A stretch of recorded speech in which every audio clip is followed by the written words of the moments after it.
Here we are at Lake Sammamish running 2 GPs and testing an old Fred boat that's been retrofitted with a front wing, full pivot front wing.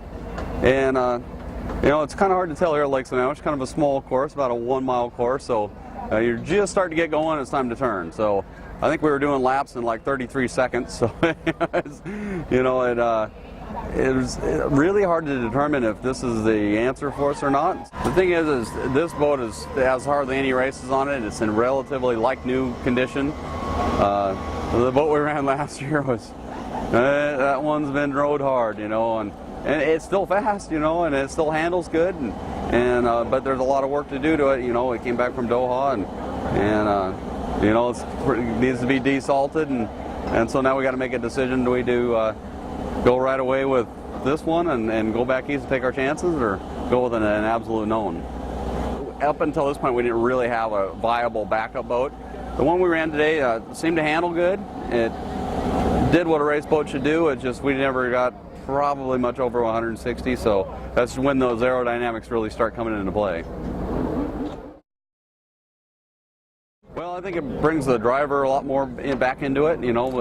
Before it was, pretty much the boat in lane 1's going to win, the boat in lane 2 until they invert it. When you give the fastest boat the inside, just give it to them. That's pretty much a game over. So, yeah, it's going to be interesting, and I think the fans will like it too. It's kind of neat to be able to get a Grand Prix. It goes close to as fast as an Unlimited, and you get to kind of get your feet wet and get practicing on your starts and stuff like that, and it gets your strategy down, and I think it definitely gives an advantage over people who don't get to race every weekend. Well, the competition level in general, I think, kind of speaks for itself. I mean, the last couple of years, you look at the qualifying board, and there's people, there's 7 or 8 boats all within a mile or an hour of each other, and maybe 2 that are 5 miles an hour faster. So if we can just get the rest of the field, 5 miles an hour faster, then we'd all be the same speed. So, the competition and the drivers are all good, and the equipment's all good, and I'm excited for this year. Going to have TV again, and it's really hard to sell sponsorship with no TV. So now with the advent of TV coming back in, hopefully we can start selling sponsorship, get some more money back in the sport, better equipment. We're racing overseas. We raced in Houston years ago, and so having that back is great. And hopefully, other cities will see a trend. It'd be nice to get Evansville back in there, and a couple other states. Maybe even get Nashville back on board.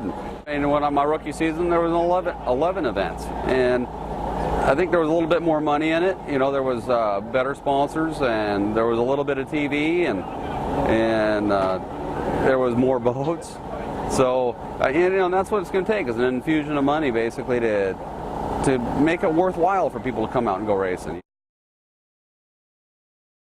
We were running pretty good at the end of the year, and I'd like to think that we can go race with anyone, but that's not really reality. But we did spend a little bit of time on a couple more motors over this winter. So the one we were running today here at Lake Sammamish seemed to be a pretty good one. So hey, we might be able to run with just about anyone.